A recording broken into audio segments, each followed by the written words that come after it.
And Dave, just like that, we are back. Welcome, welcome. Thank you. Good to be here. Happy fall. Yeah, exactly. I woke up and it was like in the 40s today, and I wasn't expecting anything like that.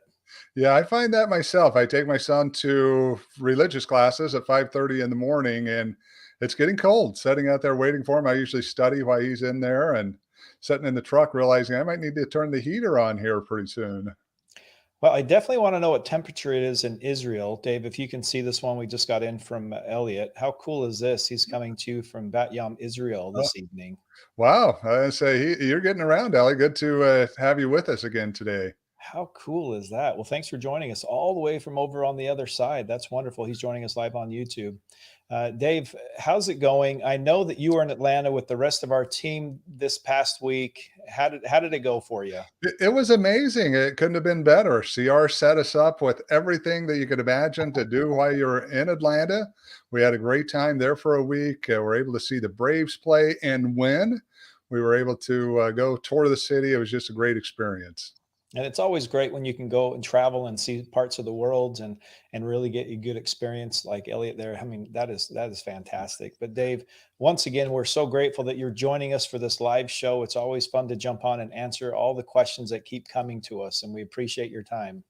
Yeah, glad to be here. This has been a crazy week for questions too. I had a meeting the other day, and it seemed like every answer I gave, the person's like, "Nope, that's not the right answer." Which wasn't that I had them all wrong. It was just amazing to see the differences in opinions and thoughts on how things should be done. Well, Dave, today we are covering questions on the impact of divorce on your retirement, annuities, HSAs, and we have so many things that we're covering. And so the way this works, if you are new joining for the first time, we do a Q&A. And what we do is we take all the questions that have been submitted in the past week, and our team adds them to our weekly list for us to talk about here on this live show. Now, some weeks, Dave, we do get several thousand, and some weeks we get a few hundred.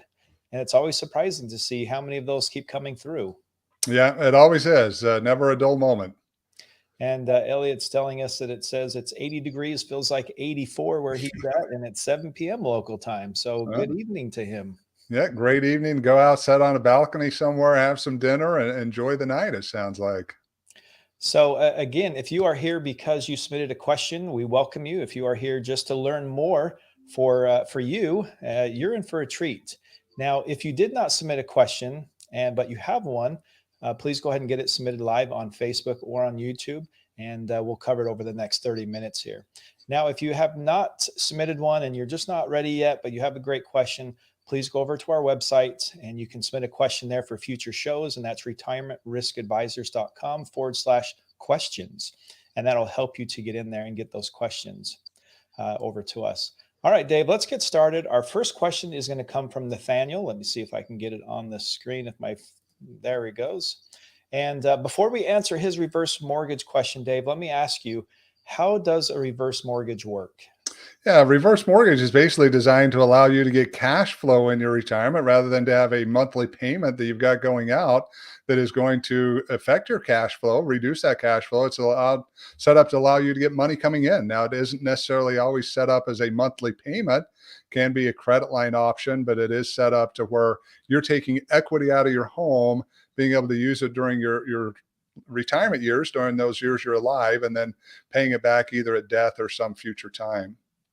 Now, Dave, what's another name for this? Because we talk about reverse mortgage, and some people say I know it as that, but other people know it as a different name. Yeah, home equity conversion mortgage is the government backed loan. That's the one that most people have. Now, there are a few people that go to third parties that will provide reverse mortgages to them because either they have a home that's valued too much and they want to be able to get more out. Maybe they've got issues where the home equity conversion mortgage rules are not going to allow them to get the loan, and a third party would allow that to happen. But most people are going to use that home equity conversion mortgage because it is backed by the government and it puts them in a position that if their house goes down in value, they're not on the hook for any excess loan amount over the value of the home.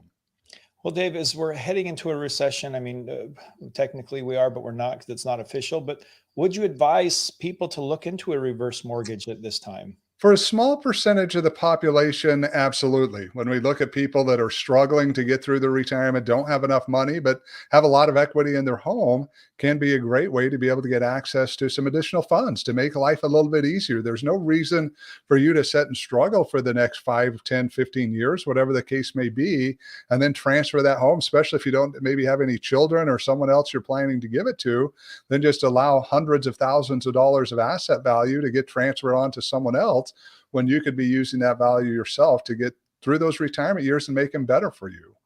So, Dave, if the last surviving borrower for this reverse mortgage dies, can this fall to the estate? And can the estate fall to the heirs?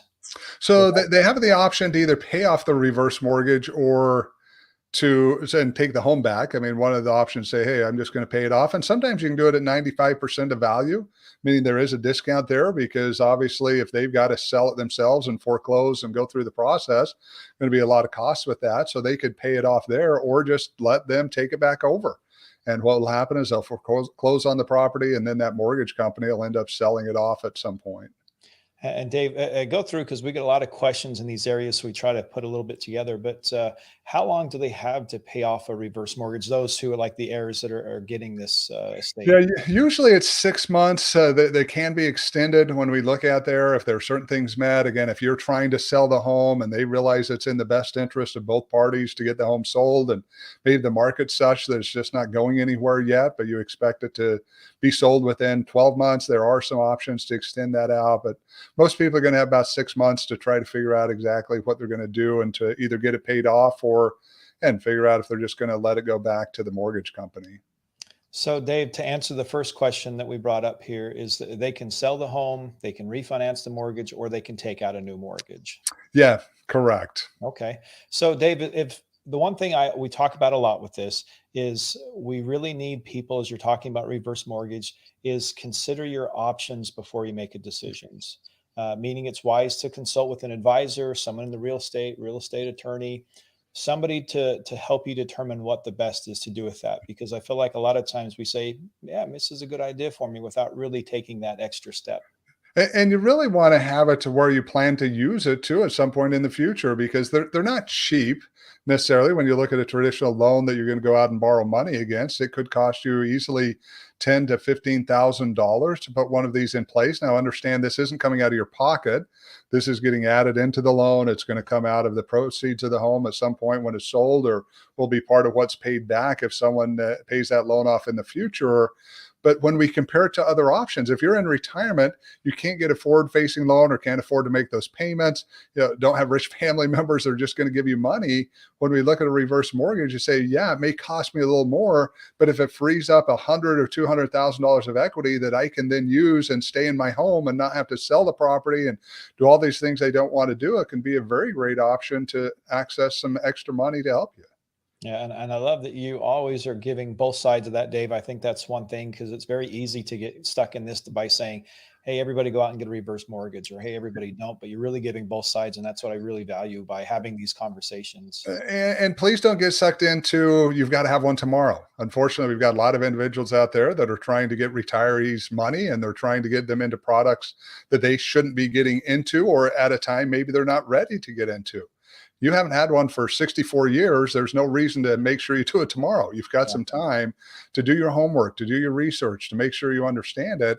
And as you do, if it's the right thing, great. That's wonderful. And you can feel comfortable about your decision. But if it isn't, hopefully you find that out through the process as well.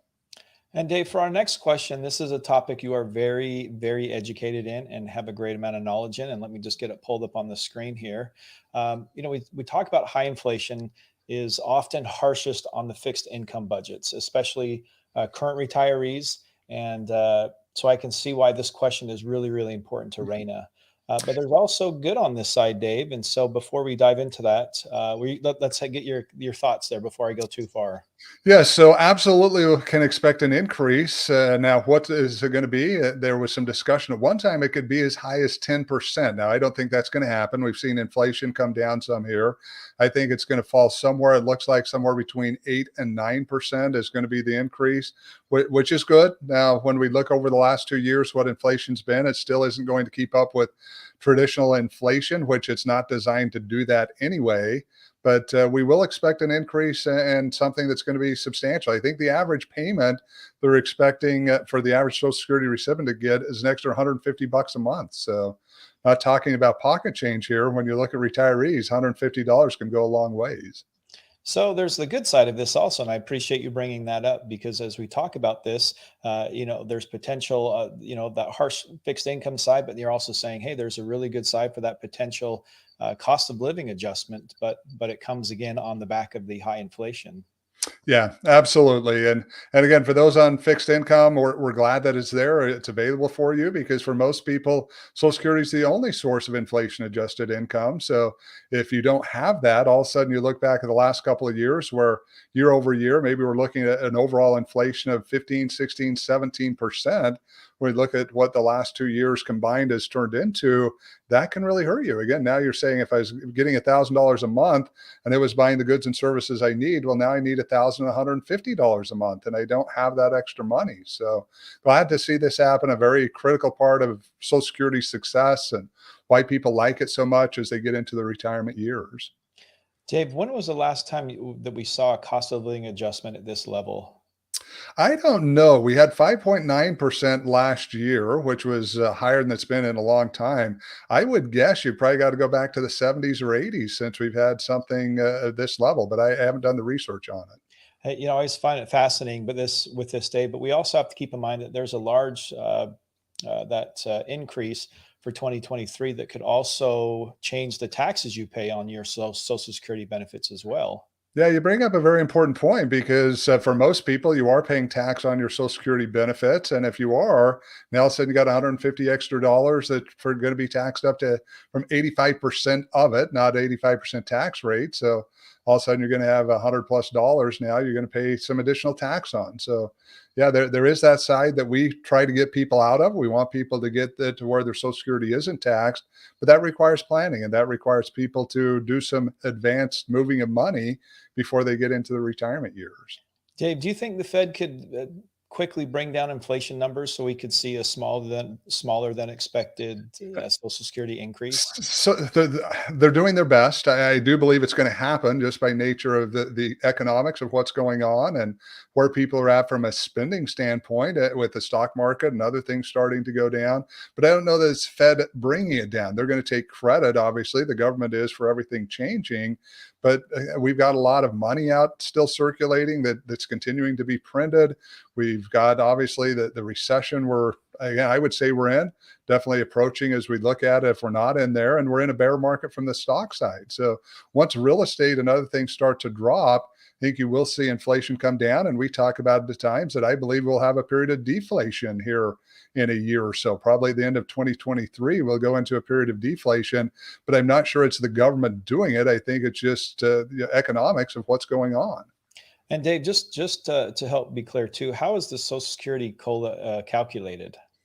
So yeah, they do use different methods. I can't remember the exact details. They don't use the standard inflation adjustment. That's why we're off. They use CPIW, I believe, is the term that they use for it. But I don't know all the details on that. Okay. These are just follow-up questions I get as we're putting together all of our questions that keep coming in. And I do want to remind you, do not forget that we just had two Social Security gurus on our podcast that were released on Friday. We had Mark Kiner and Jim Blair that joined you, Dave, on the Retirement Risk Show. That was our episode 38 of our season of our first season of the Retirement Risk Show. Yeah, and talk about an individual who understands Social Security. Jim Blair worked for the organization for 35 years, I believe, and he is just a wealth of knowledge. Always fun to talk to because no matter what the question is, seems to always have an answer for it. Dave, I want to bring up this question here from Elliot. Have you used a recommended reverse mortgage to get cash for Roth conversions? I have not, but I know that there are many people that do use it for either that purpose to be able to pay some taxes that may come as a result of a conversion to invest. Now, again, not against it in the right situation, just got to look at what you're trying to accomplish, how much money you're going to be saving by getting the conversion done now versus waiting till taxes are higher in the future. And understand too, there's no prepayment penalty on any of this either. So many times what we'll see is people put these in place to be able to do a transaction like this and say, I don't want to have the mortgage on my home in the future. Once I get to a point that I can just pay the tax myself, go ahead and just pay this loan or pay the loan off, but pay the tax. I'll just go ahead and pay the reverse mortgage off and get it out of the way again. And Elliot, we really appreciate your question coming in live from YouTube and from Israel. I mean, that's so great, Dave. I'm not going to be able to get over that. That's just so cool. Yeah, All pretty right, amazing. let's get down to our next question here, Dave. This one is, Dave, this is often overlooked when you talk about retirement savings, and that's the health savings accounts. So our question here from Suzanne is, will contributing to an HSA really help with medical costs during retirement? It will help you just from a budgeting standpoint. And again, it's money that you obviously had to put in there that hopefully you've invested correctly over time. But yes, it's going to help because now you've got a separate bucket of money that's designed for healthcare costs that is not going to be taxable to you. This is another issue is most people are pulling the money out of their tax deferred account. If they've got these big medical costs, they're ending up having to pay the tax as well as the medical costs themselves. Here you've got a bucket of money you can use to just pay those costs that you're not going to have the tax bill on. So big fan of it. We just recently did a interview that we'll have on a future podcast here soon with the guy who helped write the HSA laws. I didn't realize this when we set it up, CR, but he's going through his history. He's like, yeah, I was at the table when all this stuff was being put together. And now he does lobbying to make sure they stay where they are and they still become an important part of people's retirement planning. And definitely stay tuned because we will have that coming for you soon on the Retirement Risk Show. Dave, with that, does it have any current plan limits as we're talking about these HSAs?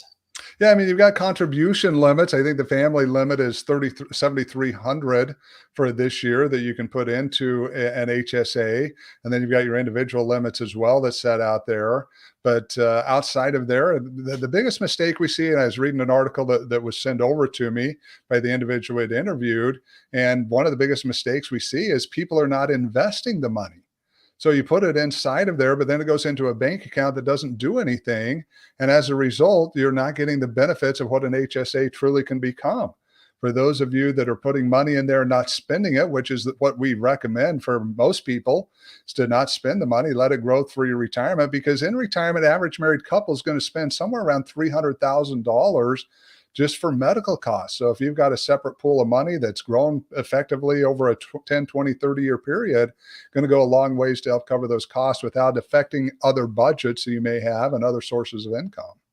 Dave, how long can you contribute to an HSA account? As long as you have a qualifying health insurance that allows you to do so. Now, this was one of the complaints that the other day when we were doing the interview that was discussed as we talked a little bit, and I think it was after the show, so it's not in the recording, but going, okay, we've got these HSAs, and one of the big problems is with these insurance policies, there's really no rhyme or reason necessarily of what qualifies and what doesn't. Now, it's got to be obviously a high deductible plan, but the individual saying, look, we've got these plans that are HSA qualifying. We've got these plans that aren't, although the out-of-pocket that you would pay on this plan that's not HSA qualified is higher than the HSA qualifying one.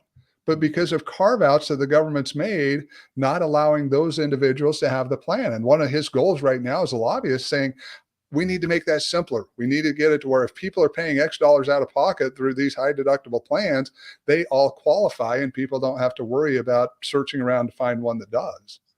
And Dave, as I was reading about the HSAs and looking around, it was interesting to me that let's say you have your HSA account, you've been saving for it, now you don't need any medical expenses anymore. My question for you is, can you use this to pay for other expenses if all those medical ones are taken care of? I mean, I'm assuming it would be taxed at that point, but is there other things you can use to pay that with? Yeah, you can, but you're right. You're going to have the taxes that are going to be required on there that you're going to end up having to pay. One of the things that was brought up, and not trying to spoil the podcast, but one of the things that was brought up there is you do have the option of transferring it to a spouse. If you pass away, you can transfer it to a spouse and then they can use it. If it does get transferred to beneficiaries, they're going to have to pay the tax at that point. But for most people, you should spend it. I mean, the reality of it is, and one of the things you can do too that often is not talked about, there's no statute of limitations, meaning that if you have expenses today, you document that, have a file that's got that information. And then 10 years from now, you're in retirement and maybe you're having some health issues, doesn't look like you're going to live that long, that don't see how you're going to spend the money. You can go back and reimburse yourself for all the costs that happened after you set up that plan. Now, we can't go, if I set up a plan today, I can't go back to 2020 and pay bills that I had from there. But if you set up in 2022, had $10,000 of out-of-pocket costs, you just went ahead and paid 2032, 2042, you could go ahead and reimburse yourself for all of that. So a great way too to be able to have kind of a safety net there to say, yeah, we can to some level pull it out whenever we want to. If you've got those unpaid bills at any given time, you say, hey, we need an extra $5,000 taxable or tax-free income. We've got that amount of bills. We'll just resubmit or submit those receipts for it at this point. Dave, as we talk about these HSA savings, these accounts for, what kind of range are a qualified health expense that you could use it for? I mean, is there different things included? Like, can you put hearing aids? Can you do dental, things like that? What's included with Yeah, that? pretty much. We talked about this as well on there, and pretty much Spoiling anything. it all. Yeah, you're spoiling the podcast for those, but still, there's a lot of information that he covered that is very important to all of us to know. But pretty much anything that is medically necessary when you look at it, hearing aids, dental, going to a doctor, any of those. Now, the one thing that is not, this is always interesting to see, the one thing that is not is a Medigap policy. And I asked him about that because it was a weird carve out saying, okay, Medicare Advantage plans we can pay for, Medicare itself we can pay for, Part D prescription drugs we can pay for out of this. And it really came back. He was at the table again when all this happened. And he said it was really to disincentivize people from having these plans. They realized that if they were able to pay out of their HSA account, more of them would sign up for them, and then they would spend more money because those who had the Medigap plans ended up using the insurance more. And so they said, look, we don't want people using the insurance more than they have to. So we're going to go ahead and not allow these to be included. Now, he's trying to lobby to get that changed, but it's been 19 years and they've not been successful in changing that. Well, Dave, we better move on because I do not want to spoil any more of the, of the podcast here. It seems like every question I throw at you came from the podcast, and I haven't listened to it yet, I promise. Well, Dave, let's get to my next one here. This is from Suzanne. Actually, that's the one we had before. Let me get to my next one. You're committed to come back and ruin the rest of this. Can you just give me the ending, Dave? I just want the ending. Boy. So, Wilder, is it wise to have more than one annuity? It can be. There's a number of reasons for that. Let me give you a couple of them here. Number one is the way state insurance funds work. Many of them are limited to a certain dollar amount, and it's usually per product, not per person. So if you're someone that's going to exceed, usually it's around $300,000. If you got very large annuities or looking at those, may want to break it up especially if you're with a company that you're not sure is going to be around. Now, the hope is when we look back and the history proves that the top rated companies are going to be there. But number two, if you're annuitizing these products, what we see is some people will use them as an inflation buffer, where they're setting them and they're staggering them, saying, okay, at age 65, I'm going to start this annuity and going to allow me to get this amount of money. And then at 67, I'll have this other annuity that's going to kick in, or 70 or 75, whatever it may be, to stagger to where as you age and inflation goes up, you can annuitize the product. Or if you choose not to, then that asset just continues to grow and it's not locked into a single annuity where you may end up having no benefits left at the end of the income stream you get. Dave, I did have this follow-up question. I thought it was pretty interesting, so I wanted to bring it on here. They were asking, annuities make the most sense for individuals with longevity in their families. Why? Well, because when we look at it, and they're not the only ones they make sense for anymore, understand that. But for those with longevity, you're basically betting against your life when you put an annuity in place, saying, I want guaranteed income for life.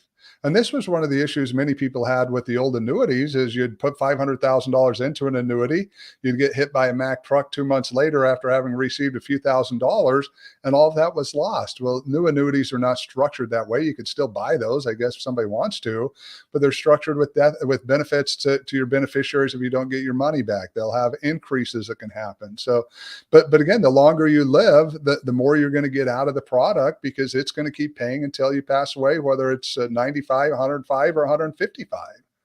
Dave, I think we have to all take into account that longevity is in the plans for most of us. Yeah, and we should never let that really, though, turn us away from an annuity and investing in it. Now, if you're going to be like my parents and die at age 60 and 72, okay, it may not make a lot of sense. But what we find is most people underestimate how long they're going to live. They live a lot longer than they think they're going to. But number two, retirement's about income. Oftentimes we get in this position where we're thinking we've got to somehow be these great asset investors, or we're going to go with some financial advisor that's going to work magic and allow us to get through those retirement years. A lot of value to someone who's got set income. I mean, even if you look at it right now and the market's down, people are panicking, I'm not seeing those with annuities panic. And again, maybe if you die next year, who cares? You're not coming back and complaining to me that you died and you didn't get your annuity value. But we've got this issue that people are not putting them in place. Market goes down, they lose a bunch of their money, they panic, they then make bad decisions. And then 10 years from now, they have nothing left because they panic during a bad time where the annuity would prevent them from doing that.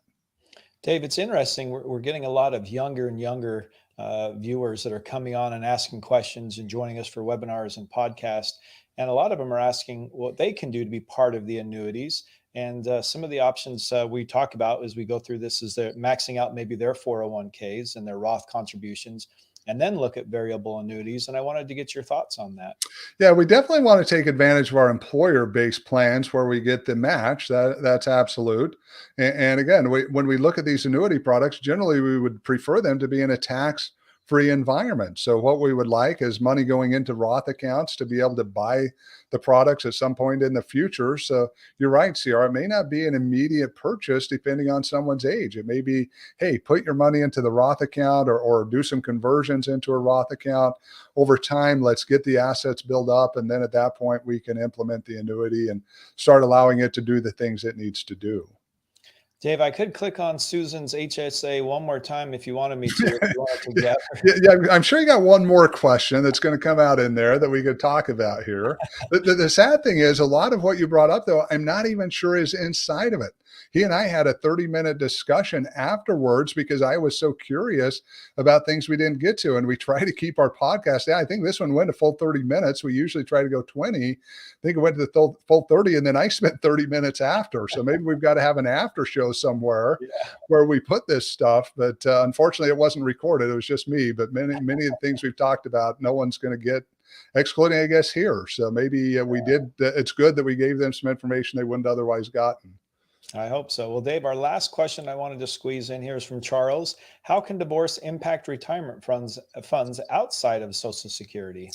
A lot of it's going to depend on what ends up happening from an asset split side during the divorce. So a lot of it's going to come down to what's agreed to by you guys yourselves, which, hey, I'll tell you, if you can solve it yourself, please do. Unfortunately, I realize for many people, one of the reasons you're getting divorced is you can't communicate with each other anymore. And so expensive attorneys get in the middle and they end up being the winners. They get all the retirement assets and you guys get left holding a bunch of unpaid bills that you got to pay to the attorneys. But what impact it's going to have is you're going to have these split up. And generally, you're going to have them transferred. Now, there are internal transfers that can be done. So you're not going to have to pay tax on these things, not going to have all these other consequences. They're able to stay into retirement invested type funds. But divorce is one of the biggest things. If you look at what is the biggest thing that impacts our financial success in retirement and even throughout life, divorce is one of those things that ruins it for many people. If you can stay married and stay focused together on what you're trying to accomplish, what you find is life all in all becomes a better experience, not only financially, but for most people personally, because again, marriage isn't easy. We all know it, those that go through it. But if you can work through it, it allows you to understand that you can get through hard times. You can work together, that you can find those things you loved about that spouse when you first got married, hopefully, and be able to bring that back together. Well, Dave, we are definitely short on time, but I really appreciate not only coming on and giving us great, solid retirement advice, but just giving us advice in general. I think that's the thing we have to remember, that retirement, life, all of these things are all intertwined, and they're so well connected that we really want to make sure that we're getting the best, not only right now, but in our future, and really looking at the overall perspective and not just that little minute moment. You're exactly right, CR. We did another interview yesterday as well. Again, it's going to be released next month. Not trying to spoil all of our podcasts, but with Ryan Frederick. And he wrote a book about being in the right place in retirement. And it was very eye opening to understand an individual who studied the importance of where you live on your happiness, your longevity. And it's not just your house itself, but the community you're in, maybe the state that you're in, all these various things that you're right. As you add it all together, happiness, success, a happy retirement, it's not just one thing. It's a mix of finance, emotions, mental strength, physical strength, all kinds of things that go on. And the more we can work at it together in our relationships, the more we can work on it individually, happier we're going to be. And another thing that was very shocking, and I think I'm going to spoil this one a little bit, but he brought up the happiness curve. And I was very surprised to know, maybe you've heard this, they've done a lot of research that in your 20s is really at a time, going through your early years, that you're the happiest. And then it just slowly goes down, 30s, 40s, 50s, all of a sudden you're not near as happy as you were. And then it turns and it goes back up 60s, 70s, 80s. They're actually finding that people in their 70s and 80s oftentimes are happier than they ever were back in their 20s. But it comes with purpose. It comes with setting things up. Obviously, it comes with stability. That if you're an individual has no money, your relationships are all blowing, yeah, you're not probably very happy with where you're at. But if you put in the effort and the work and you diligently have a purpose, he talks about how that can be one of the happiest times of your life. Well, I'm pretty happy, so I can't wait to get to that 60s and 70s. Your wife's not going to be able to handle you by that point. She's going to be like, CR, you know what? You got to go somewhere for 2 days. I need a break. Sometimes in the car, she does give me the shh. I just need a minute. I'm like, okay, I'll turn the motor off. Well, Dave, thanks again for being here. And I know you have another really powerful webinar this evening. You have webinars all the time, but this one you have the Getting Safely Through at 3 o'clock Central, which is the flagship presentation that really breaks down just every bit of that retirement plan that we really need to kind of focus on. Yeah, I've been going through a little bit of a depression here. I didn't get a chance to teach it last week because we were in Atlanta. So it's been 2 weeks. Looking forward to it. If you've not attended that webinar, definitely encourage you to do so. It is 2 hours of jam-packed information to help you better understand what you should do for your retirement and what you should do to identify and eliminate the risk you're going to face in retirement. So much information. From my experience, we've consolidated probably 20 hours of content into 2 hours, and it is one of the most jam-packed experiences you'll ever have on what retirement should start looking like for you. And again, you can find that at retirementriskadvisors.com on the events tab at the top. Click on that, and you'll get a link that will sign up for that webinar later today. And again, if you didn't get your question on today's show, you can always go to retirementriskadvisors.com/questions, and you can go ahead and fill out our little contact form there and get your question on a future show. Dave, it looks like we've gone over, but I really appreciate your time being here, and I appreciate Elliot from being here all the way over in Israel. I'd love to follow him on YouTube and figure out he has some great videos to show over there. Yeah, we're going to have to start having picture time on here where we pop up pictures of where Elliot and others are so people can see where people are in the world. And Dave, our heart definitely goes out to those in Florida. We've got employees down there in Puerto Rico that have gone through devastations. I mean, you went through Hurricane Maria, and it's just so challenging to see so many different areas being affected as we're still moving along through this life right now. It is. And unfortunately for those in Florida, the worst is yet to come. You're going to go through some hard times. And if you've never gone through it, luckily they had time to evacuate people out. And it sounds like hopefully most people have taken that advice and got where they need to be safe. But the aftermath destruction of these things going to take years to really get back where it needs to be, just because of all the destruction that happens. I bring that up, Dave, because I know how passionate you are about helping people, not only in retirement, but in life. And it's always something that I know is a core for you to be able to come on and talk about those things and the areas that people have gone through. So I think people need to realize that through life, we have to help each other. And that's the best part about what we're doing. And it's all about being prepared, CR. I mean, there's certain things you can't do. I mean, that hurricane's going to come through at a point in Florida that you can't move your house. You can't get it out of the way. Now, but there are a number of things you can do to prepare yourself, a number of things you could put in place that even if you got displaced for a period of time, you would have what you need to be able to take care of yourself. And as you come back, to be able to have some of the resources you need. But it takes planning and time. It takes doing some research, understanding the best things to have, which really falls into what we do is we really want to get you to that point in retirement. So it's done in advance. It's just so much easier to be able to say, yeah, I'm not happy about what's going to happen. I'm not happy about the destruction, but I'm going to be okay. I got the emotional support. I've got the mental support. I've got the financial support I need to hopefully get myself where I need to be as I go through this process. I definitely agree. And just as we end here, Dave, also bring up from Elliot here. I have property in Punta Gorda, Florida, and that's so heartbreaking to hear. Yeah, and Elliot, you poor guy, you were talking about moving to Puerto Rico too. You're just trying to get in the storm. I'm hoping nothing's happening over in Israel anytime soon. This is bad news to hear this. So yeah, best of luck with everything there. Yeah. So once again, everyone, thank you so much. And again, our heart goes out to all those in different areas right now. Hope everything turns out well, the best it can. And Dave, next Wednesday, you're going to be here, right?